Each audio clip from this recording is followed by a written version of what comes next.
Have a nice day, children. Today in our English class, we are going to see auxiliary verbs. This is in Unit 1, grammar part. Auxiliary verbs, they are also called helping verbs or supporting verbs. Mainly they are used in part of expression form. Part of expression form. What are they? We can see. It is also called anomalous finites. Anomalous finites are divided into three types: primary auxiliaries, modals or marginals, and then semi-modals or quasi-modals. Primary auxiliaries, you already know the be verbs am, is, are.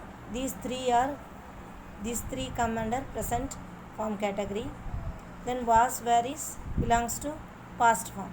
Next, have verbs, they are have, has, and had. Have and has belongs to present tense and had belongs to past tense. Next one, do verbs, do, does, did. Do and does belongs to past form and did belongs to present form. Totally how many? You can count. 11 numbers are there. Then we move to modals or marginals. They are 9 in numbers. So let us see what are they. Can, could, shall, should, may, might, will, would, must. These 9 numbers are modals. And then semi-modals are used to, ought to, dare, need. These 4 are the semi-modals or quasi-modals. So now you see these auxiliary verbs, they help the main verbs. So only they are called auxiliary verbs. In this, am, is, are, was, were, they are either used in progressive form or passive form. Be, normally be verbs you use in command forms. Then have, has, had, normally it comes in perfect tense forms. Whether it may be have, has, present perfect tense, and had, past perfect tense. Then do, does, did are used for emphasizing purpose. Emphasizing means stressing. For stressing a thing or stressing a action, stressing an action, we use do, does, did. For example, we can say they did play well. He does not know the answer. He does the work well. Like that we can say. Is, normally you can use I am a teacher. He is a singer. They are playing. He was writing. They were talking. I have done my work. He has passed the exam. She had completed her record. Like that we can use. With this they form the backbone. So these are the primary auxiliaries. Next, in this class, for your 10th standard, we are going to see these modals and semi-modals. They are marginals, I have already said. These marginals, they are used in specific purpose. We can sometimes one form may come to the two other form also. Then quasi-modals also. What is the question asked? This comes for 1 mark question. Sometimes it may be asked for 5 marks. It may be in a division form in 5 marks also. 11th and 12th standard also you are having this very important grammar portion. So understand and write the sentence. Now we move to modals. We can see where we can use this can, could. All these forms where we can apply, we can see. So totally they are 24 auxiliary verbs. Now you see can. Can is used in which situation? Means for ability, permission and offers. We use can. Okay. Can.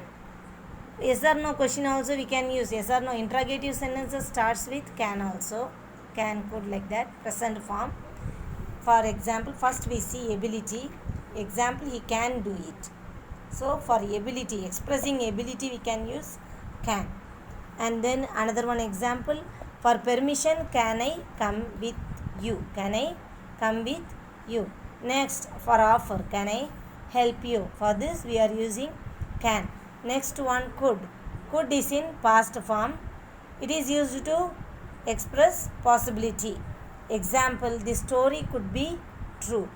And also could be used for past ability also. Example, Julie could swim when she was 4 years old. So for past abilities we use could also. So for ability, you think clearly we can use can in present form and could in past form.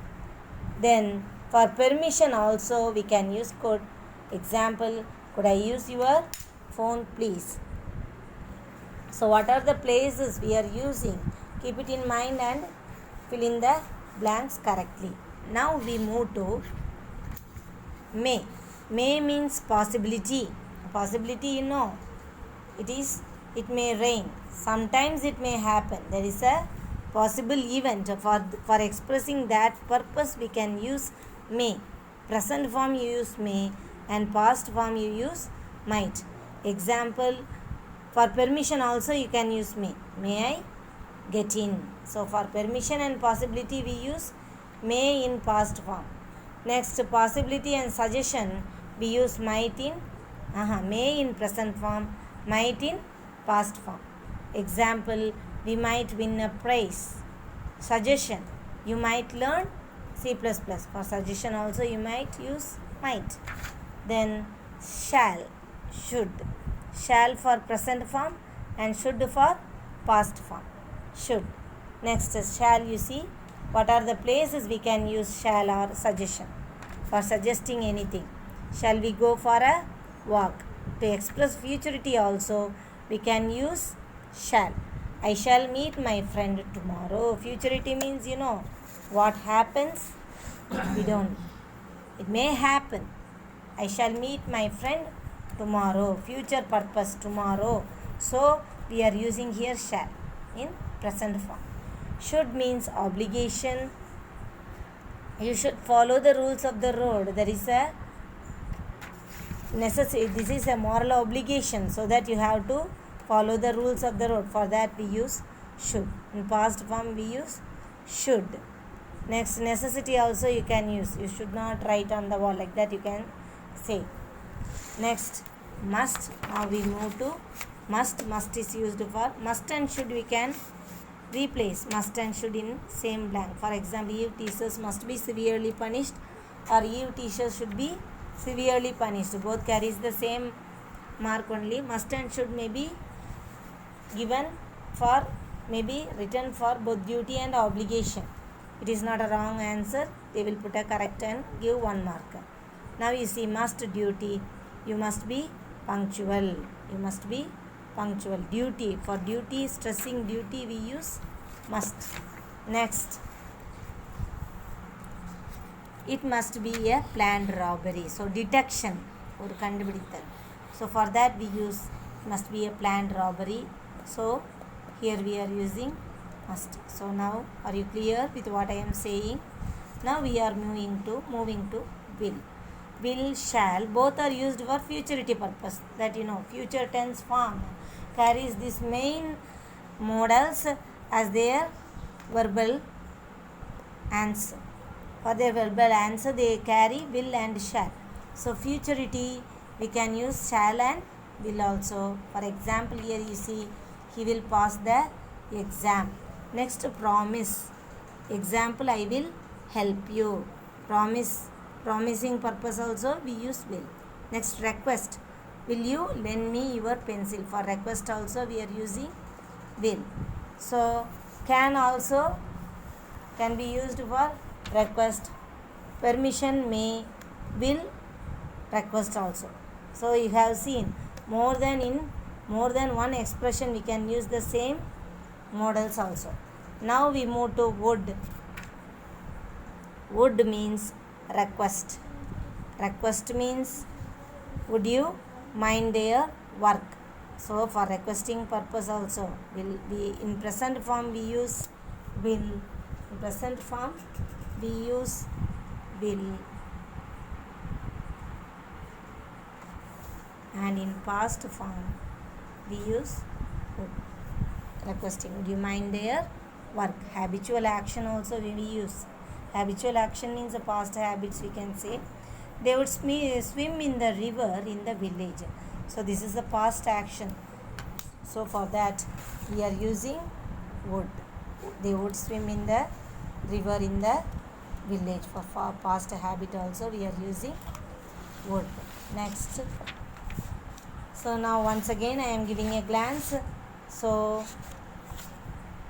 what are the modals you have seen, ma? Can, could, shall, should, may, might, will, would, must. Once again I am saying can, could, ability. Think it. Keep any one expression in your mind and you can fill in the blanks easily. Can, could, ability. Shall, futurity, suggestion. Should, obligation. May, probability or possibility. Might also, present, past form. Next, will for futurity purpose and also ability. I will do it, so that we can prove ourselves. So for ability also. Then would, past habit, and must, duty or obligation. Must and should match each other. They can be replaced. We can use must or should. Both are right answers only. No need to confuse the answers. Now we are moving to quasi or semi-modals.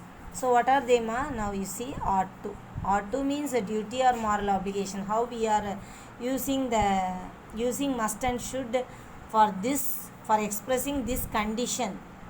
Must. Why you are using means a duty or moral obligation. You ought to submit your record. Must. We must duty. Specifying duty we use ought to. Next, used to. Used to means a past habit. My grandfather. We are using would also. When we move in the form of modals, semi-modals also we use used to. In the semi-modals form we use used to. If they are putting in if they are asking the question as filling the blanks using suitable modals or semi-modals. What is the question? You first read the question first and then answer it, so that the answer should not be in a confused manner. So now you see used to means past habit. My grandmother used to tell me stories when I was young. So past habit we are using used to. Then need. Need means necessity. I need a cup of water. For necessity we use need. Suppose there is a clue also. If it comes not means you can put need not. Need not read every chapter. So not also in negative forms and positive forms we can use these auxiliary verbs. Auxiliary verbs in that modals we can use. Not primary auxiliaries also. They are mentioning primary auxiliaries means write the primary auxiliaries. They are asking modals or semi-modals means as per the requirement of the question you write the answer. Next, dare. Dare specifies boldness and challenge. It carries how dare you can answer me like this. How dare you can talk to me like this. The firefighters are dare to fight the fire. So in this way we can use dareness, boldness, challenging purpose. So now you got the idea for expressing these things, which will be very easier for you to attend the answer.